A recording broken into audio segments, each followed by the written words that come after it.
Bismillahirrahmanirrahim. Assalamualaikum warahmatullahi wabarakatuh. Alhamdulillah, alhamdulillahi haqqa hamdihi wa syukrillahi haqqa syukrih. Salatan wa salaman daimaini mutalazimaini ala asyrafil khalqih wa ala alihi wa ashabihi wa man tabi'ahum bi ihsanin ila yaumil liqa'ih, amma ba'd. Allahumma la sahla illa ma ja'altahu sahla wa anta taj'alul hazna idza syi'ta sahla. Allahumma inna nas'aluka hubbaka wa hubba man ahabbaka wa hubba amalin yuqarribuna ila hubbika bi rahmatika ya arhamar rahimin. Amin ya rabbal alamin. Alhamdulillahi rabbil alamin. Mudah-mudahan pertemuan kita pada kesempatan siang hari ini seluruhnya disertai dengan rahmat, berkah serta ridha dari Allah Subhanahu wa taala. Amin ya rabbal alamin. Jamaah salat zuhur yang dirahmati Allah, kesempatan yang berbahagia ini kita lanjutkan pembahasan bagaimana menjadi seorang muslim yang lebih baik. Pertemuan sebelumnya, di antara hal yang bisa kita lakukan untuk menjadi seorang muslim yang lebih baik adalah bagaimana kita memahami tentang waktu yang Allah anugerahkan kepada kita semua. Karena waktu ini menjadi penentu. Kata ulama, seperti apa kita ini memuliakan waktu, maka waktu akan memuliakan kita. Hanya ada pepatah mengatakan al-waktu kasayf. Waktu itu seperti pedang. Jadi kalau kita tidak pandai memainkan pedang, kita yang akan terpotong-potong oleh pedang itu. Makanya Allah sangat banyak di dalam Al-Quran mengingatkan tentang waktu. Allah ingin berbicara mengingatkan tentang waktu subuh. Allah sumpah dengan waktu subuh. Was-subhi idza tanafas. Allah ingin peringatkan kita, tolong lihat waktu fajar, wal fajri walayalin asyr. Allah ingin kita melihat waktu malam, wal laili idza yaghsha. Allah ingin kita melihat waktu siang, wan nahari idza tajalla. Allah ingin kita melihat waktu asar, wal asri innal insana lafi khusrin. Semua itu untuk diperhatikan. Ya, bahkan subhanallah, di pertemuan kemarin sudah disampaikan bahwa waktu yang kita miliki, siapapun kita, ya pejabat rakyat, ya atasan, karyawan, semuanya sama, hanya punya 3 waktu yang Allah berikan kepada kita. Ya, tidak ada bedanya. Ada waktu yang disebut dengan zamanul madi, waktu yang telah lalu. Ya, kita semua punya waktu ini. Dan ciri dari waktu ini, dia tidak akan bisa kembali dan tidak akan pernah bisa diganti, bahkan dia akan terus meninggalkan kita. Ini ciri khas waktu yang telah lalu. Ya, tapi ternyata waktu yang telah lalu ini banyak kelalaian yang kita lakukan. Kalau Bapak boleh jujur, mana yang lebih banyak kita lakukan di waktu yang sudah kita lewati? Kebaikan atau kelalaian? Banyak kelalaian. Siapapun kita. Karena manusia itu dominan kepada khata'. Kullu bani Adam khata'. Khata' itu kata ulama ahli bahasa, ini bentuknya sigoh mubalaghah. Sigoh mubalaghah itu saking banyaknya salah, makanya menggunakan kata-kata khata'un. Nah, maka kelalaian itu nggak bisa diganti kecuali diperbaiki. Bagaimana cara perbaikinya? A'udzu billahi minasyaitonir rajim. Ya ayyuhalladzina amanu ittaqullaha wal tanzur nafsum ma qaddamat ligad wattaqullaha innallaha khabirum bima ta'malun. Suratul Hasyr ayat 18. Hai orang-orang yang beriman, bertakwalah kepada Allah dan lihatlah, perhatikanlah dirimu, kata Allah.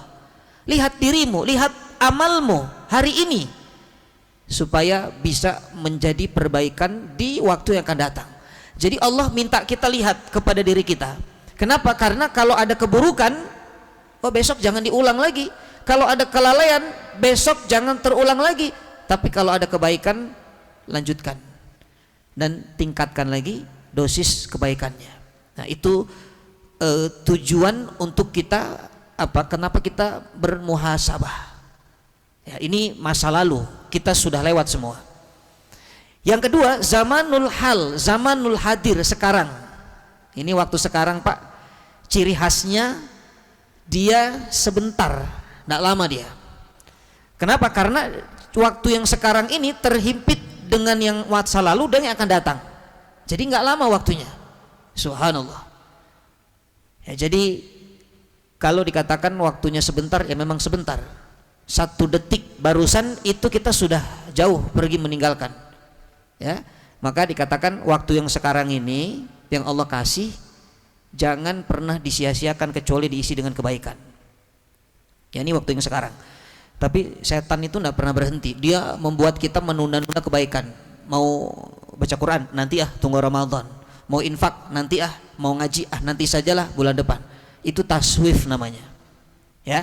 Dan ini pernah terjadi kepada sahabat Nabi, mentaswif kebaikan sehingga berujung tidak melakukannya. Karena kata ulama, menunda kebaikan berpotensi tidak kita lakukan. Hati-hati yang suka nunda-nunda kebaikan. Itu waktu yang sekarang. Yang ketiga, zamanul mustakbal, waktu yang akan datang. Cirinya waktu ini pasti dan cepat, nggak lama. Makanya tahu-tahu sebentar lagi Ramadan. Dan ini sudah bulan Rajab. Kalau sudah Rajab artinya sudah dekat ke Ramadan. Makanya kata ulama, Rajab itu bulan menanam. Nanti Sya'ban menyiram, Ramadan memetik, memanen. Ya, ini bulan haram, salah satu bulan mulia. Jadi majelis taklim kita siang ini pahalanya dilipat ganda oleh Allah. Beda dengan majelis taklim di luar bulan haram.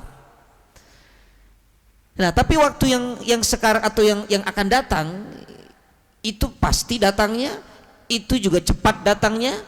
Maka yang harus kita lakukan, kita punya persiapan. Jadi harus ada persiapan. Apa yang kita persiapan untuk yang akan datang? Untuk Ramadan kita punya persiapan apa? Makanya sebagian ulama juga mengatakan Rajab ini pemanasan, warming up. Ada atlet mau tanding, itu tidak mungkin datang langsung tanding. Itu karantinanya bisa 3 bulan itu. Ya, atlet sepak bola misalnya. Apalagi urusan ibadah, Pak. Urusan dunia sepak bola itu butuh pemanasan. Ini urusan ibadah. Yang musuhnya bukan sekedar antar negara, tapi musuhnya iblis, laknatullah, dan hawa nafsu.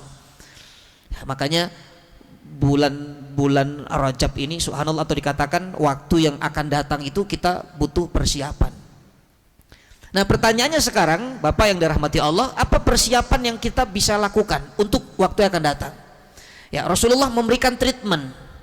Kalau ingin menjadi muslim yang lebih baik, kata Nabi dalam hadis riwayat Ibnu Hibban radhiyallahu anhu, Rasulullah mengatakan seorang mukmin setidaknya bisa membagi waktunya menjadi 4 hal. Ya, jadi bagi waktu menjadi 4 hal. Kalau 4 ini dibagi, waktu kita semua akan menjadi waktu yang mendatangkan keberuntungan. Ini yang disampaikan dalam surah Al-Asr. Ya, orang-orang itu berpotensi rugi, walaupun belum tentu dia rugi. Wal asr innal insana lafi khusr. Ya, sungguh manusia itu dalam kerugian. Tapi ada yang tidak rugi, siapa? Illalladzina amanu wa amilus solihati wa tawassaw bil haqqi wa tawassaw bis sabr. 4 amalan ini dikerjakan akan terbebas dari kerugian. Ya, tapi amalan ini tidak akan bisa dikerjakan kalau kita tidak bisa bagi waktu dalam kehidupan. Makanya waktu ini kalau dibagi-bagi sesuai dengan yang diajarkan Nabi, insya Allah kita akan menjadi muslim yang pandai memanfaatkan waktu. Baik Bapak dirahmati Allah, apa waktu yang pertama yang harus kita bagi? Kata Nabi, yang pertama, saatun yunaji fiha rabbahu. Kita harus punya waktu Bapak untuk kapan kita ini intim dengan Allah. Kita harus punya waktu kapan kita khalwat dengan Allah, berdua-duaan dengan Allah. Ya, ini kata ulama, contohnya sholat, baca Quran. Ternyata sholat kita ini waktu yang kita berikan untuk Allah. Makanya mohon maaf kalau ada orang dia kerja berangkat pagi pulang malam tapi tidak ingat sholat, dia hilang dalam waktu ini, dia kehilangan waktu yang ini. Tidak bisa. Ya, waktunya tidak akan berkah kalau waktu yang pertama ini dia hilangkan. Subhanallah, mohon maaf. Mungkin kalau mau kaya, ya kerja keras. Ada yang mengatakan dengan kerja keras kita akan kaya. Iya, harta bisa dikumpulkan dengan kerja keras. Tapi mohon maaf, keberkahan harta hanya didatangkan dengan kita mendekatkan diri kepada Allah Subhanahu wa taala.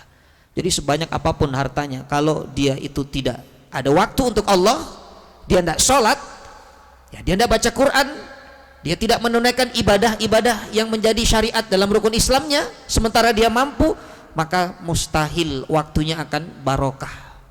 Tidak ada keberkahan. Artinya kalau tidak berkah itu hilangnya kebaikan-kebaikan. Subhanallah. Maka sholat ini menjadi hal yang penting. Ternyata bagian daripada cara kita untuk memuliakan waktu. Subhanallah. Bapak kalau ingin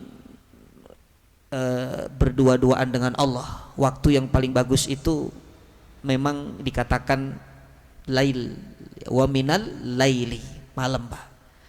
Ya, tapi kalau tidak bisa malam, ya minimal kita punya waktu lah. Kapan? Sebelum tidur silahkan. Ya, sebelum tidur juga bagian daripada malam, karena malam itu daripada maghrib sampai sebelum subuh, sebelum fajar. Makanya Nabi mendapat wahyu itu malam, karena sedang khalwat dengan Allah. Ya, Nabi Muhammad misalnya di Jabal Nur itu malam, Nabi Musa di Bukit Tursina itu malam. Kemudian Rasulullah SAW Isra wal Mi'raj itu malam. Berangkat hijrah itu malam. Artinya waktu malam ini waktu yang sangat baik kalau kita ingin intim dengan Allah Subhanahu wa taala. Ya, ambil waktu malam, silahkan mau sebelum subuh atau sebelum tidur. Minimal ada waktu untuk Allah. Ya, ini yang pertama. Jadi ada waktu di mana kita bisa khalwat dengan Allah Subhanahu wa taala. Yang kedua, waktu di mana kita bermuhasabah, kita evaluasi diri. Jadi muslim yang evaluatif, yang introspektif. Karena seperti yang saya katakan di awal tadi, kita ini lebih dominan kesalahannya daripada kebenarannya. Ya, walaupun kita nggak selalu salah, karena yang salah terus itu setan, Pak. Yang selalu benar itu malaikat namanya. Kita berada di tengah-tengah. Kadang bisa salah, kadang bisa benar. Tapi ternyata dominan kita itu salah. Makanya bangun tidur lihat handphone itu bisa dosa kita. Ya, apalagi lihat, naudzubillah, misalnya postingan debat cawapres tadi malam itu bisa salah itu. Ya, ini lagi ramai kan, sebentar-sebentar, wah saking fanatiknya, wah jadi nyalahin yang sini, naudzubillah. Jadi peluang maksiat itu sangat mudah. Nanti di jalan keluar berangkat kerja, di jalan tuh bisa punya salah juga tuh. Lihat orang belok kanan, sayanya kiri, bisa ngedumel tuh. Subhanallah.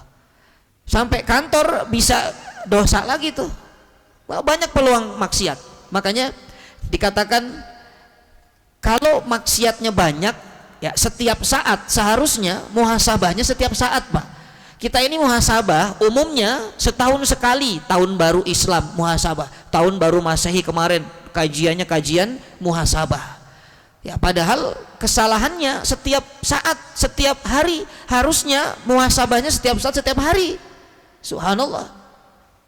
Makanya Rasulullah itu mengajarkan tubu ilallah taubatan nasuha, taubatlah kepada Allah, taubat yang sebenarnya. Wa ana atubu ilallah, aku taubat kepada Allah dalam satu hari, kata Nabi, mi'ata marrat, 100 kali istighfar. Bayangkan, Nabi itu nggak punya salah, Nabi itu maksum, tapi 100 kali dalam satu hari istighfarnya. Ini timbul pertanyaan, kenapa istighfar Nabi itu 100 kali? Kata ulama hadis, ternyata manusia ini setelah diteliti, dalam satu hari satu malam berbuat dosa kecil maksimal 100 kali kita, Pak. Maksimal ya, bukan minimal. Kalau minimal ini hobi namanya. Coba Bapak hitung dosa kecil. Dosa kecil itu kan yang sengaja, nggak disengaja, ya, yang terang-terangan, mungkin yang sembunyi-sembunyi. Itu dalam satu hari satu malam 100 kali. Makanya istighfaran 100 kali. Kenapa? Satu istighfar, satu dosa kecil itu hilang. Ya, kullam, atau dikatakan fa intaba wastaghfaro sukila qalbuh, kata Nabi. Bersih hati kita tuh dari noda hitam dosa kecil. Makanya kalau Nabi saja yang sudah dijamin surganya istighfarnya 100 kali, kita harus lebih hebat lagi. Kita istighfar kadang-kadang kalau kaget baru istighfar, Pak. Kalau ada orang nyebelin baru istighfar, anak bikin sebel baru istighfar, atasan bikin kesel baru istighfar. Padahal istighfar itu setiap saat kita istighfar. Subhanallah. Itu muhasabah tuh. Jadi ada waktu untuk muhasabah. Nah, pertanyaan kedua, kenapa sih harus ada muhasabah? Ternyata kata ulama, muhasabah itu di antara keutamaan muhasabah itu menjadi barometer iman. Iman kita ini, Pak, kan naik turun kan? Sepakat semua imannya naik turun. Jadi ketika imannya turun, itu sebenarnya mudah. Iman turun untuk mengembalikan keimanan lagi itu istighfar. Kenapa? Karena kata ulama, iman turun karena maksiat. Al imanu yazid wa yankus, yazidu bitta'ah, naik iman dengan ketaatan. Wa yankusu bil maksiyah, turun dengan maksiat. Berarti satu kali maksiat grafik iman turun. Untuk menaikkan kembali, mengupgrade level iman kembali, istighfar. Karena taubat itu mengembalikan keimanan. Mana dalilnya? Nabi Adam alaihissalam. Nabi Adam itu pernah melakukan satu kesalahan di surga. Bayangkan, mengambil buah yang Allah haramkan pohonnya untuk didekatinya, tapi diambil lalu dimakan. Artinya Nabi Adam melanggar aturan Allah. Dan siapapun manusia ketika dia maksiat, maka sedang tidak ada iman. Orang yang maksiat itu sebenarnya nggak ada iman itu, ya, apalagi kalau dosa besar. Ya, kalau dosa kecil itu imannya lemah. Tapi kalau dosa besar itu sedang, jangan dikatakan orang yang berzina itu punya iman, itu nggak ada iman, imannya lepas. Makanya untuk mengembalikan iman yang lepas, taubat. Taubat kembali itu iman. Makanya Nabi Adam ketika melakukan kesalahan di surga, itu kesalahannya besar atau kecil, Pak? Memakan buah. Besar itu. Mendekati saja tidak boleh kan? Kata Allah, uskun anta wa zaujukal jannata wa kula minha ragadan haitsu syi'tuma fala taqrabu hadhihi syajarata fatakuna minadh dhalimin. Dolim. Kalau mendekati pohon itu zalim, apalagi makan buahnya. Artinya Adam melakukan dosa besar di surga.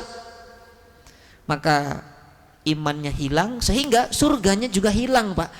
Tanda surga hilang itu karena sebab iman kita hilang. Karena masuk surga itu syaratnya dengan iman.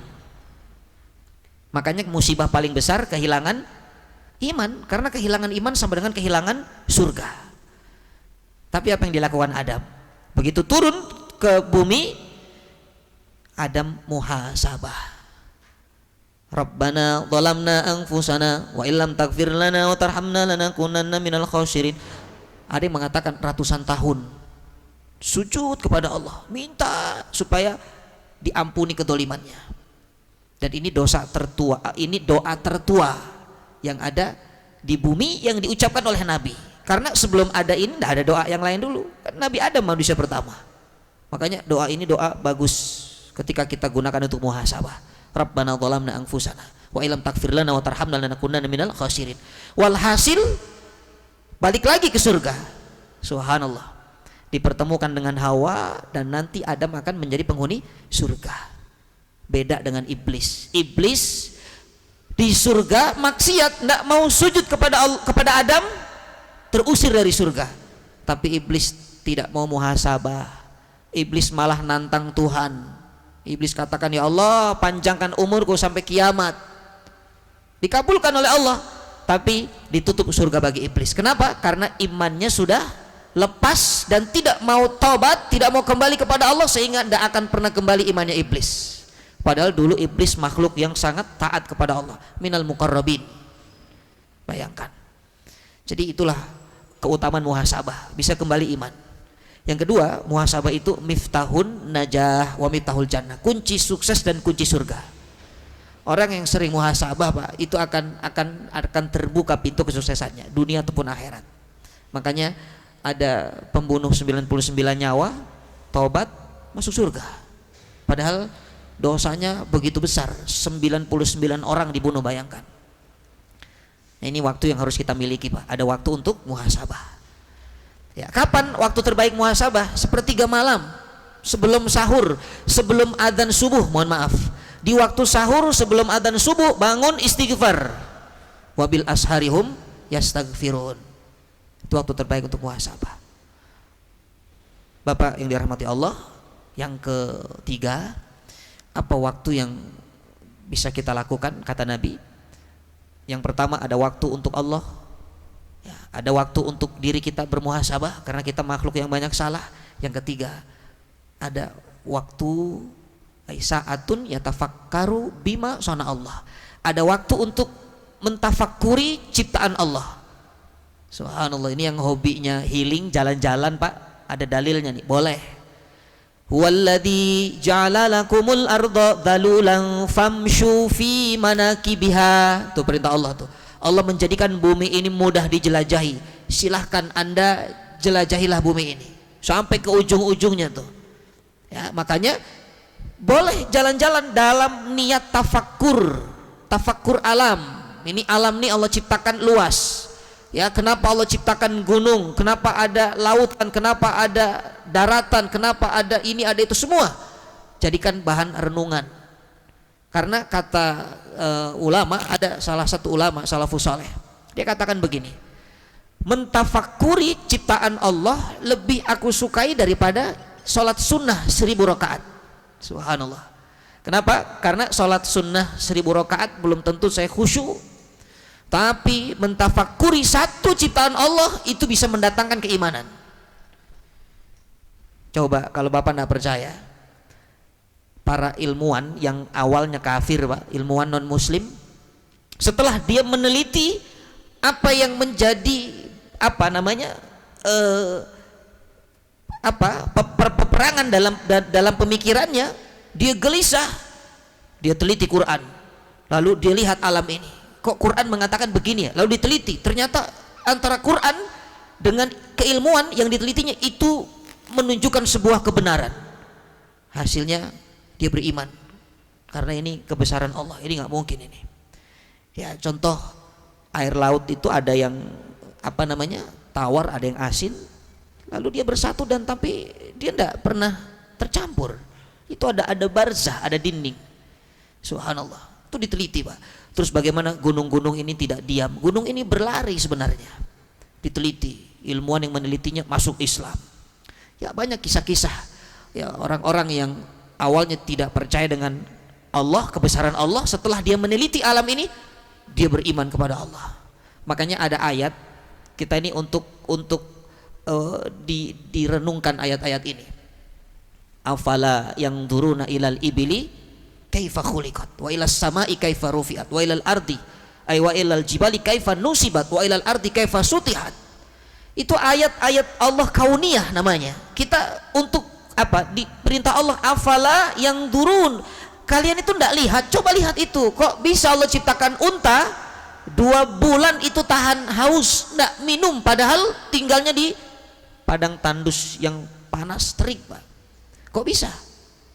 Kok bisa langit ini nggak ada tiangnya? Ini masjid ini saja butuh 4 tiang lebih bahkan. Itu langit tidak ada tiang, padahal luas. Nggak ada kabar langit Cakung itu agak miring, keberatan penghuni di atas. Nggak ada tuh. Kita kalau saya saja Pak kagum dengan alat-alat berat. Kok bisa manusia bikin alat berat ini ya? Ya, yang bautnya tuh sebesar-besar paha begitu kan? Subhanallah, kita kalau ketemu mobil-mobil yang sekarang itu bisa ngerem sendiri pakai sensor. Kita bisa teknologi smartphone, smart TV. Itu kalau kita bayangkan kok bisa otak manusia begitu ya, subhanallah. Itu baru manusia Pak. Ya, walau bagaimanapun atas kemudahan dari Allah Subhanahu wa taala. Apalagi kalau kita melihat yang mendesain Allah, yang menciptakan Allah, itu pasti jauh lebih hebat. Coba akal kita sekali-kali itu kita tafakur ke sana supaya iman tuh nambah. Ya, ini air nih, contoh nih air. Ini air, Pak. Tubuh kita ini kan 75% atau 80% itu isinya air. Orang kalau ndak makan 3 hari 4 hari mungkin bisa bertahan hidup, tapi ndak minum susah. Dehidrasi bisa menyebabkan kematian. Tapi dari air ini banyak pelajaran, Pak. Rasulullah mengatakan la yashrabanna ahadukum qa'iman, kata Nabi, jangan minum berdiri. Nah, ini hadisnya sahih. Jadi orang yang mengaku umat Nabi kalau minum duduk. Tapi Nabi ketika minum Zam-Zam itu berdiri, Pak. Sunnahnya berdiri sambil menatap Ka'bah. Ini Bapak kalau nanti umroh minum Zam-Zam itu sunnahnya berdiri lalu tatap Ka'bah. Itu kalau di Mekah. Kalau di rumah nggak ada Ka'bah, nggak usah cari poster Ka'bah baru minum Zam-Zam, kelamaan. Nah, ada yang bertanya seolah-olah kontradiktif antara perkataan Nabi dan perbuatan Nabi loh. Katanya minum duduk, kenapa Nabi minum Zam-Zam berdiri? Maka diteliti oleh ulama, subhanallah, ternyata air ini, air biasa ini, subhanallah, kalau kita minum berdiri, maka yang Allah berikan dalam tubuh ini tidak berfungsi. Dalam tubuh kita ini ada katup saringan yang buka tutup untuk air yang masuk. Kalau kita duduk, maka saringan itu tertutup dan yang masuk ke dalam tubuh hanya air yang bersih, yang kotor tidak ikut masuk. Tapi kalau minumnya berdiri, itu yang kotor ikut masuk karena saringannya tidak berfungsi. Itu air biasa, Pak. Tapi kalau air Zam-Zam, kita tidak perlu duduk. Kenapa? Air Zam-Zam itu mau minumnya duduk, mau berdiri, airnya tetap bersih, tidak ada kotorannya. Airnya sudah terjamin kebersihannya. Makanya subhanallah, ini air yang penuh dengan keunikan, penuh dengan kemukjizatan. Air Zam-Zam itu kalau yang datang jamaah haji umrohnya banyak, Pak, airnya banyak volumenya. Kalau sedikit, volume airnya sedikit. Subhanallah, kok bisa? Karena air Zam-Zam tidak mungkin mubadir. Ya kalau kita kan beli air sedikit, tamunya banyak, akhirnya kurang. Beli airnya banyak, tamunya sedikit, akhirnya mubadir. Air Zam-Zam tidak. Bahkan air Zam-Zam itu dikatakan liman syuribalah, seperti niat yang meminumnya. Kalau niatnya sehat, insya Allah sehat. Kalau niatnya mau kurus, insya Allah kurus. Tapi jangan makan malam. Ini udah niat kurus, makan malamnya 2 baskom, tetap aja gemuk. Itu air Zam-Zam tuh. Jadi dari air saja itu banyak kita bisa renungkan, belum lagi yang ada sekitar kita. Subhanallah. Maka gunakan waktu untuk tafakkur. Ya, subhanallah, ini yang ketiga, yang terakhir, ada waktu untuk mencari nafkah, untuk mencari karunia Allah, supaya Bapak bisa membeli makan, membelikan minum untuk keluarga. Ini juga bagian daripada memanfaatkan waktu dengan baik. Jadi kalau ada orang sholat terus, Pak, muhasabah terus, tidak kerja, salah. Sebaliknya kerja terus, tidak ingat sholat, tidak pernah muhasabah, tidak pernah evaluasi, tidak pernah juga tafakkur alamnya, salah juga itu. Maka Nabi mengajarkan keseimbangan. Nabi itu, umat Nabi itu umatan wasato, wasit itu kan tidak berpihak kepada si A dan si B, dia di tengah-tengah, moderat. Makanya Nabi itu tidak mengajarkan umatnya akhirat terus, dunianya lupa sehingga di dunianya ancur-ancuran, tidak boleh. Atau dunia terus, akhiratnya lupa. Maka keseimbangan, sehingga bekerja itu menjadi nilai ibadah. Subhanallah, ada sahabat Umar bin Khattab radhiyallahu anhu, dia melihat seorang pemuda, Pak, di masjid doa, 1 jam doa, 2 jam doa, 3 jam doa. Kata Umar bin Khattab, ya fulan, kamu dari tadi aku perhatikan 1 jam doa, 2 jam doa, 3 jam doa. Keluargamu di rumah itu makan apa? Keluargamu butuh makan, butuh minum. Apa kata pemuda ini? Ya Amirul Mukminin, bukankah Allah yang memberikanku rezeki? Aku ini doanya kepada Allah, dan yang akan memberikan rezeki keluargaku ya Allah. Apa kata Amirul Mukminin? Fulan, innas sama la tumtiru dhahaban wala fiddah. Langit itu tidak turunkan hujan emas dan perak. Kamu pergi sana, kamu kerja sana. Subhanallah. Lalu Umar juga melihat ada pemuda di lain tempat, sama dia doa Pak. Dia zikir, dia doa. Subhanallah. Umar tanya, "Fulan, kamu doa, kamu zikir, keluargamu makan apa? Kamu tidak kasih nafkah kepada keluarga?" Apa kata orang ini? "Ya Amirul Mukminin, aku di sini doa, aku di sini zikir kepada Allah. Temanku yang satu kerja, hasilnya kita bagi dua." Ini orang cerdas nih. Ya, jadi yang satu doa, yang satu kerja, hasilnya bagi dua. Apa kata Amirul Mukminin? Temanmu yang kerja itu lebih baik daripada kamu. Ini orang dikasih cangkul sama Umar Pak, disuruh kerja. Subhanallah. Bahkan Rasulullah SAW ketika jalan, Nabi pernah berjalan melihat orang yang sudah tua itu tangannya tidak bersih Pak, karena pekerjaannya memecahkan batu. Lalu Nabi tiba-tiba mendatangi orang tua itu, mengkecup tangannya, dikecup tangannya, dan sahabat melihat itu. Lalu sahabat berkomentar, "Ya Rasulullah, lisan atau tangan orang tua itu tidak lebih suci dari lisanmu ya Rasulullah. Kenapa tangan orang tua itu dikecup?" Apa kata Rasulullah SAW? "Innahu yadun la tamassuha narun abadan." Itu adalah tangan yang tidak akan pernah tersentuh api neraka selama-lamanya. Karena tangannya digunakan untuk memecahkan batu, dan batu itu dibawa ke pasar untuk ditukar dengan uang, dibelikan makanan dan minuman untuk keluarganya di rumah. Subhanallah. Makanya kerja ini waktu yang nilainya ibadah, tapi jangan meninggalkan ibadah yang utama. Subhanallah, sholatnya iya, ngajinya iya, kerjanya iya, maka sempurnalah kita memanfaatkan waktu. Karena ternyata para nabi juga bekerja Pak. Rasulullah pedagang yang hebat, Nabi Nuh seorang tujar, tukang kayu, Nabi Daud seorang pandai besi. Semua para nabi juga bekerja. Maka subhanallah, dikatakan pekerja ini bagian dari waktu yang baik yang kita bagi untuk Allah Subhanahu wa taala. Jadi ada waktu untuk Allah, ada waktu untuk muhasabah, ada waktu untuk tafakur, ada waktu untuk mencari nafkah. 4 ini insya Allah kita akan sempurna untuk bisa memanfaatkan waktu yang Allah berikan kepada kita, sehingga mudah-mudahan ketika 4 ini istiqomah kita kerjakan, kita menjadi muslim yang lebih baik lagi. Amin ya rabbal alamin. Saya kira ini yang bisa saya sampaikan karena keterbatasan waktu. Jazaakumullah khair ala husni istimaikum. Lakum minal buat doa. Wallahu yubariku fikum. Assalamualaikum warahmatullahi wabarakatuh.